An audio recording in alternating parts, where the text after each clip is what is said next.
शिव महापुराण के अष्टम खंड का चतुर्थ अध्याय। ब्रह्मा जी ने कहा, हे नारद, नर्मदा नदी के तट पर असंख्य शिवलिंग है, उनकी गणना किसी प्रकार नहीं हो सकती। उस नदी में जितने भी पत्थर पड़े हुए हैं वे सब शिव रूप हैं, उनकी महिमा अपार है। मैं उनमें से प्रसिद्ध प्रसिद्ध लिंगों का वर्णन करता हूँ। उन शिवलिंगों के नाम इस प्रकार हैं: अवतारेश्वर, परमेश्वर, सुखेश्वर, ब्रह्मेश्वर, रमेश्वर, विमलवेश्वर, मदनेश्वर, कुमारेश्वर, पुंडरीकपति, मंडपेश्वर, तीक्ष्णेश्वर, धनुर्धरेश्वर, सुलेश्वर, कुंभेश्वर, कुबेरेश्वर, भीमेश्वर, सूर्येश्वर, नागेश्वर, रामेश्वर, नंदेश्वर, कंटकेश्वर तथा चंद्रेश्वर। जिस स्थान पर नदी समुद्र में मिलती है वहाँ घृतकेश नामक शिवजी का लिंग स्थापित है।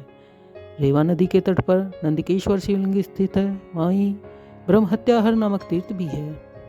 इतनी कथा सुनकर नारद जी ने कहा, हे पिता, आप ब्रह्महत्याहर तीर्थ तथा नंदिकेश्वर शिवलिंग की महिमा का वर्णन विस्तार पूर्वक करने की कृपा करें।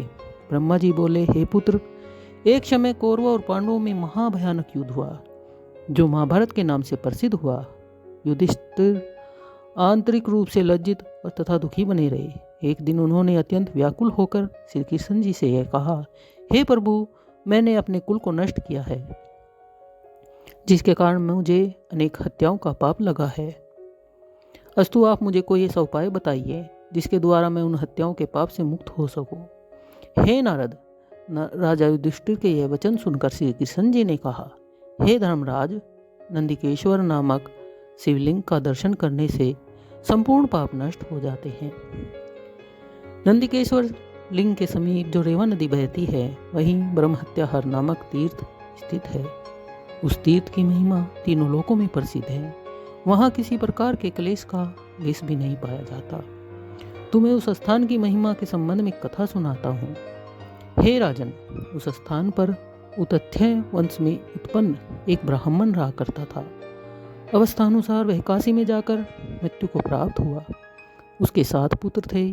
पिता की मृत्यु के बाद उन पुत्रों ने पिता के सब धन को आपस में बांट लिया। कुछ दिनों बाद जब उन लड़कों की माता की मृत्यु का समय समीप आया, उस समय उसने अपने पुत्रों से यह कहा कि मेरी इच्छा काशी में मरने की थी, परंतु अब वहाँ मेरा पहुँचना अत्यंत कठिन है।